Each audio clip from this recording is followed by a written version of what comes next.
안녕하세요. 저를 식모로 쓰려 했던 건지 어머님의 음흉한 속내에 질려버려서 연을 끊은 30대 여성입니다. 지인의 소개로 만난 남편과는 사귄 지 1년 만에 번갯불에 콩 구워 먹듯 결혼했습니다. 남편과 제가 서로 좋아 죽을 만큼 푹 빠져 있었던 건 맞지만 이토록 빨리 부부의 연을 맺게 된 건 시댁의 영향이 컸어요. 사귄 지 얼마 지나지 않아서부터 남편이 시댁 식구들이 저를 궁금해한다며 인사만이라도 드리자고 하도 애걸복걸을 하더라고요. 매번 거절하기도 민망하고 그러던 어느 날이었습니다. 남편이 어머님이랑 제가 다니는 회사 앞에 와 있다며 같이 저녁 식사라도 하자고 그러더군요. 생각지 못한 남편의 방문도 당황스러웠지만 어머님까지 오셨다니 남편의 배려 없는 행동에 부담스럽고 솔직히 화도 조금 났었어요. 그렇다고 오신 분을 그냥 돌아가시라 할 수는 없는 노릇이었으니 일단 알겠다 하고 만나게 되었지요. 그렇게 저와 남편, 그리고 어머님 세 사람은 회사에서 멀지 않은 한정식 집에서 식사를 하게 되었습니다. 어머님께서는 제 학벌이라던가 집안 사정 등을 물어보셨는데 솔직히 대답을 하면서도 걱정이 많이 되더군요. 지인이 처음에 남편을 저에게 소개해 줄 때만 하더라도 서울 소재의 대학을 나와 직장을 다닌다고 평범한 사람이라고 했었거든요.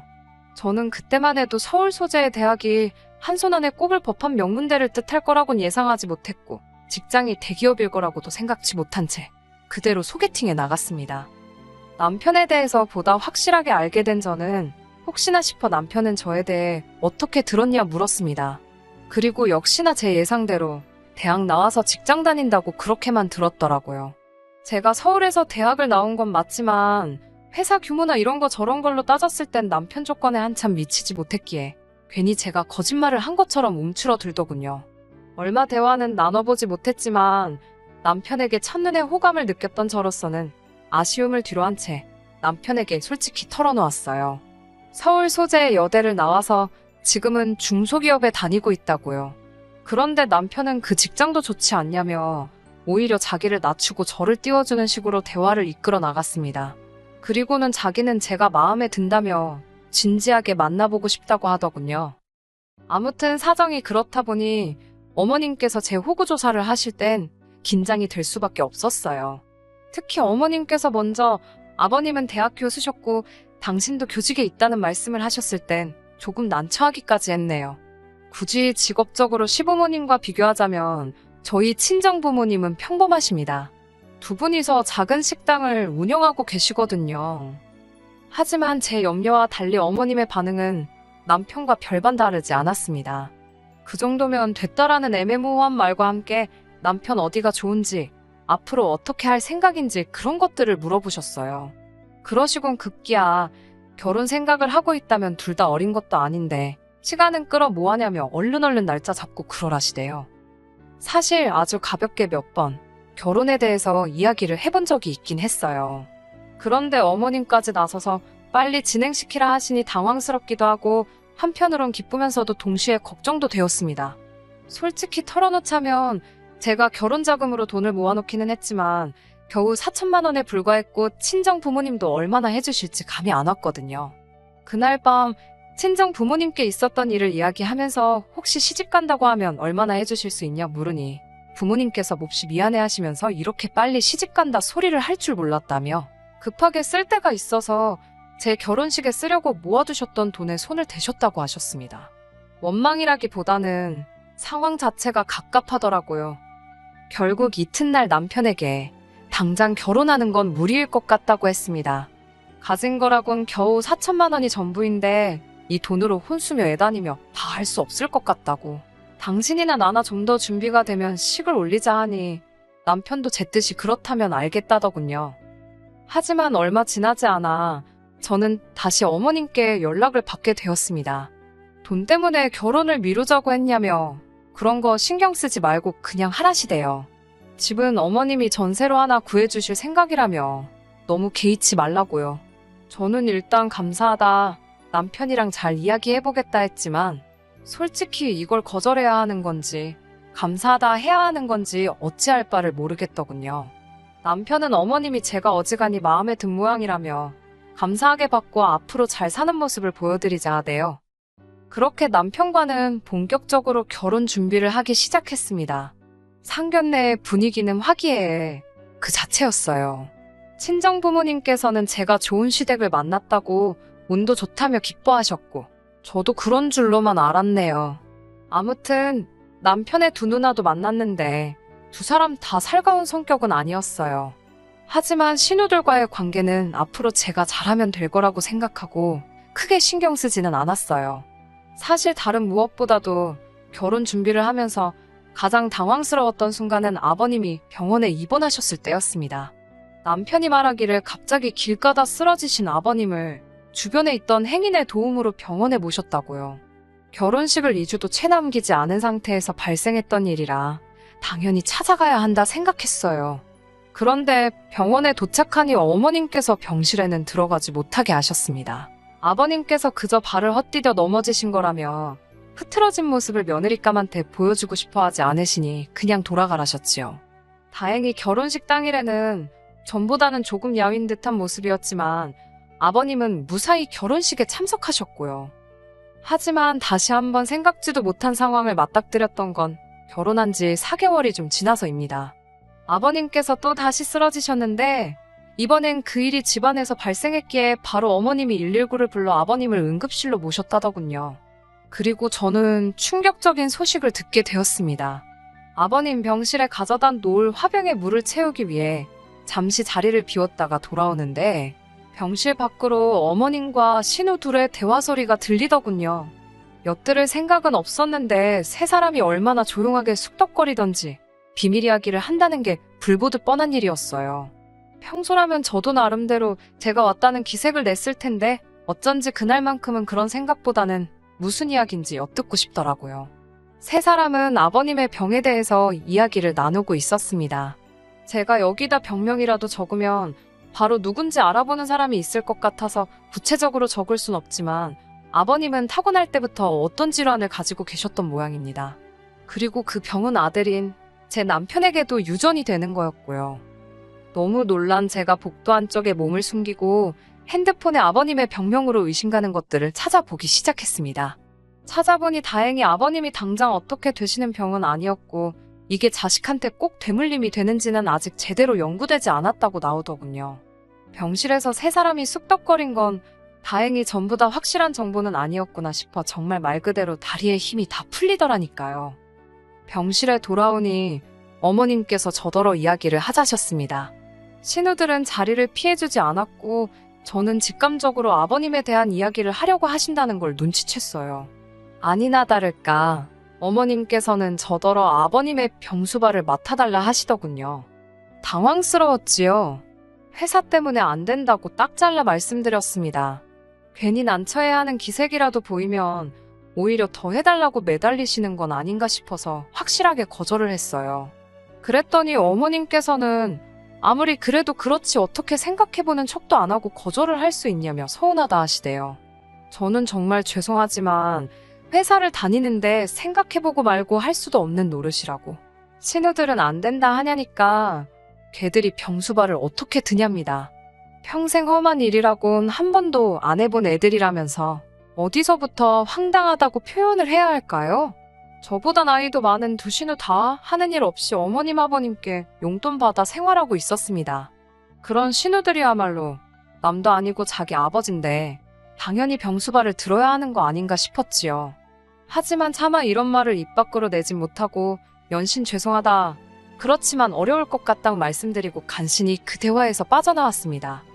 저는 고민 끝에 남편에게 어머님과 나누었던 대화를 털어놓았어요. 솔직히 남편은 아버님 병명에 대해선 알고 있는지, 유전 가능성이라던가 전부 다 이미 알고 있었는지도 궁금했고 남편도 제가 그 병수발을 들어야 한다고 생각하고 있는지도 알고 싶었네요. 제 이야기를 들은 남편의 반응은 저보다 더 황당해했고 무엇보다 크게 충격을 받은 듯 했어요. 정말 몰랐냐고 묻기도 어려울 만큼 힘들어하는 표정이었지요. 그런 남편을 보고 있으니 제 마음도 아팠고 솔직히 훗날 남편이 아프게 되더라도 그건 그때의 일이라고 생각했습니다. 지금 당장은 건강한 남자였으니까요. 저는 일단 남편에게 아버님 병수발은 절대로 들고 싶지 않다고 솔직히 털어놓았습니다. 남편도 걱정하지 말라고 어머님 계시고 안 된다 하면 누나들도 있고 그리고 자기도 있는데 제가 할 이유가 뭐냐고요. 그리고 저를 옆에 앉혀놓고 남편은 어머님께 전화를 걸었습니다. 어머님더러 제가 아버님 병수발을 들지 않을 거라며 다시 한번 못을 박더라고요. 그러자 어머님께선 크게 노하신 목소리로 자식 키워봤자 소용없다더니 네가 딱 그렇다면서 그러더니 남편더러 집까지 해줘가면서 결혼시켜줬더니 부모 뒤통수를 이렇게 치냐고. 내가 네 마누라 뭐가 예뻐서 그렇게 잘해줬겠냐. 그래도 순하니 말귀도 잘 알아들어 먹고 한마디로 부리기 좋을 줄 알아서 절 받아주셨다는 뭐 그런 말씀을 하고 계시더군요. 그러더니 급기야 어머님께선 머리 검은 짐승은 거두는 게 아니라더니 그 소리를 듣고 처음에 저는 갑자기 왜 이런 말씀을 하시나 싶다가 순간 설마 싶어 남편을 쳐다봤습니다. 남편 얼굴이 벌겋게 달아올랐더라고요. 전화가 끊어지고 남편에게 추궁해 이게 다 무슨 일이냐 물었습니다. 그러자 남편이 멋쩍게 웃더니 저더러 놀라지 말라면서 실은 어머님이 친어머니가 아니라는 이야기를 하더라고요. 놀라지 않겠다고 했지만 정말 크게 놀랐지요. 남편이 말하기를 남편을 낳고 얼마 되지 않아 친어머니께서 세상을 뜨셨답니다. 그리고 얼마 지나지 않아 혼자 아이를 키우기 어렵다 판단하신 아버님께서 지금의 어머님과 재혼을 하셨다고요. 신우 둘은 어머님이 첫 번째 남편과의 사이에서 낳은 자식들로 다시 말해 아버님의 친자식들이 아니었어요. 아무리 친자식이 아니라고 해도 이제껏 같이 산 정이 있는데 남편 또한 저와 같은 생각을 하는 눈치였습니다. 게다가 남편 말로는 어머님께서 얼마나 남편과 아버님 사이를 이간질해댔는지 나중엔 누가 가르쳐 주지도 않았는데 남편 스스로 어머님에게 잘 보이려고 애를 많이 썼답니다. 아버님은 어차피 자기 편을 들어주진 않으시니 어머님하고라도 잘 지내야겠다 싶어서요. 그 이야기를 듣는데 어찌나 속상하던지. 아무튼 어머님께선 그 전화통화 이후로 걸핏하면 전화 남편에게 전화를 거신 뒤 염치가 없다, 뻔뻔하다며 막말을 쏟아내셨습니다. 심지어 하루는 저희 회사에 전화를 걸어 시애비도 몰라보는 며느리라고 당장 회사에서 내쫓으라는 막말을 하셨고요. 이때는 저도 도저히 참을 수가 없어서 명예훼손으로 고소해버릴까도 싶대요. 그나마 다행히 회사 내에서 평판이 좋았던 덕분에 다들 어머님의 말보다는 평소에 제가 보인 모습과 제가 하는 이야기를 믿어주었고 결국엔 남편 입장도 있고 해서 이번이 마지막이다 생각하고 꾹 참았지만요. 한편 어머님의 도를 지나친 억지로 지친 저와 남편은 상해 끝에 어머님이 사주신 집에서 나왔습니다. 어차피 어머님 이름으로 계약된 전세집이었으니 그냥 비워두고 나와서 저희 둘이 오피스텔로 들어갔어요. 남편이나 전화 버는 건 적지 않았기에 당장에 월세 내며 사는 데는 무리가 없었거든요. 그러자 어머님께서 자세를 바꾸셨습니다. 윽박 지르고 화를 내시던 어머님께서 당신이 언제 그랬냐는 듯이 불쌍한 척을 하시더라니까요. 견디다 못한 제가 간병인을 부르시면 어떠냐 하니 멀쩡한 며느리가 있는데 못하러 생판 남한테 아버님을 맡기냐며 저더러 그런 소리 하는 게 아니랍니다. 정작 아버님한테 진짜 관심이 없는 건 신우들이었는데 저만 아주 못된 사람이 되어가고 있었지요. 그러던 어느 날 어머님이 연락도 없이 저희 집에 찾아오셨습니다. 남편도 저도 집에 있었는데 어머님은 남편도 있을 거라곤 예상치 못한 눈치였어요. 하지만 당황한 기색도 잠시. 얼마나 중요한 이야기라도 하시듯 어머님은 소근소근 당신이 곰곰이 생각을 하다 기억이 났다면서 상견례 때 저희 어머니가 하신 이야기를 언급하시더라고요. 상견례 당시 양가 어른들끼리 요새는 뭐하고 지내시냐 그런 이야기가 나왔고 친정어머니께선 요양보호사 자격증을 땄다는 말씀을 하셨거든요. 제가 알기론 친정어머니가 그 자격증으로 큰돈을 벌겠다 그런 의도는 전혀 아니시고 훗날 친정아버지가 편찮기라도 하시면 당신이 도움이 될 수 있지 않겠나? 그런 생각으로 따셨다고 들었어요. 그런데 그 이야기를 하시면서 너네 엄마 이 소리도 아주 들을 때마다 짜증이 납니다. 배울 만큼 배웠다는 양반이 걸핏하면 말끝마다 너네 엄마 너네 엄마. 그날은 저도 너무 짜증이 나서 너네 엄마라고 하지 마시라고 사돈이라고 하시라고 한마디 싸붙였네요. 그러자 어머님께선 저를 매섭게 노려보시더니 알겠다 하시는 말과는 달리 이후로 아예 호칭을 생략하고 말씀하시더군요. 아무튼 친정 어머니를 언급하시면서 당신이 저희 어머니를 고용하겠답니다. 저는 처음에 어이가 없어서 저희 어머니를 고용하신다니 그게 무슨 소리냐 되물었고 어머님께서는 다시 한번 내가 니네 엄마 돈 주고 쓴다고 그러시는 거예요. 저는 됐다고 말도 안 되는 소리 하지 말라 했어요. 남편도 어머님더러 제정신이냐고, 사돈을 돈 주고 쓰네만에 그런 소리가 어딨냐고, 그리고 어떻게 장모님이 아버지 병수발을 드냐 했더니 원래 요양보호사 같은 직업이 그런 거 하는 거라며 당신도 찾아봤답니다.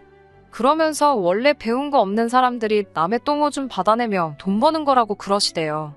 저희 어머니를 모욕하는 어머님의 말에 저는 이성의 끈을 놓치고 말았습니다. 저는 어머님을 똑바로 보고는 그 시절에 고등학교까지 나온 저희 어머니랑 요즘 같은 시절에 날라리 짓거리 하느라 고졸도 못한 큰 신우랑 누가 더 배운 거 없는 거냐 사부쳤습니다. 어머님 이론대로면 신우는 평생 남의 똥오줌이나 만져가며 돈 벌어야겠다고요. 저는 어머님께 어머님 직업이 얼마나 고귀하다 생각하시는 건지 모르겠지만 세상에 자기 힘으로 벌어먹고 사는 사람들 모욕할 자격은 누구한테도 없다고 말 조심하시라 했습니다. 정말 수준 떨어져서 아예 대화도 하고 싶지 않다고 평소답지 않게 세게 나갔어요. 남편도 저더러 말 잘한다며 어머님께 이 사람이 틀린 소리 하나 안 한다고, 아버지 병수발은 어머니든 누나들이든 그쪽에서 알아서 하라 하대요. 그리고는 거의 어머님을 집에서 밀어내듯 내보내고 문을 잠궈버렸습니다. 이후로는 상상하신 일이 그대로 벌어졌습니다. 어머님은 물론이고 신우들까지 나서서, 특히 큰 신우는 제가 한 말을 어떻게 전해 들었는지는 모르겠지만 저더러 경우도 없는 X라며 욕을 해댔어요. 아무리 경우가 없어도 아픈 아버지 모른 척하는 너만큼 경우가 없겠냐고 받아치니 지도 할 말이 없는지 상욕만 연신 해대더군요. 정말이지 수준 떨어져서. 남편은 이 모든 상황이 씁쓸하다 했습니다. 하지만 남편도 병간호는 하고 싶지 않다 했어요. 성장 과정에 있어 아버님께선 어머님께 푹 빠지셔서는 남편은 나몰라라 하셨다고요.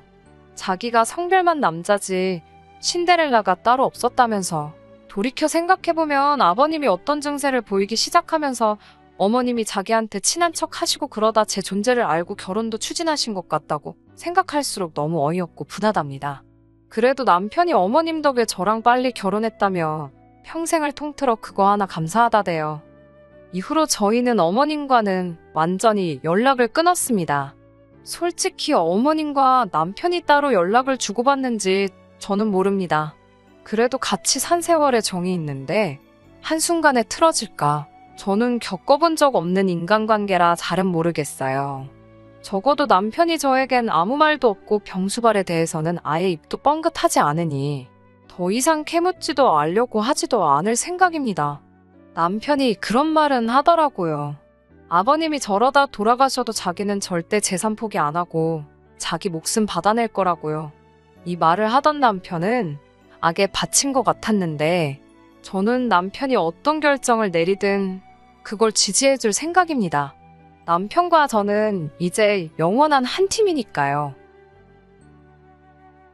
끝까지 들어주셔서 감사합니다. 오늘의 사연은 여기까지입니다. 구독과 좋아요, 알람 설정 부탁드리고 더 좋은 사연으로 다시 찾아뵙겠습니다. 감사합니다.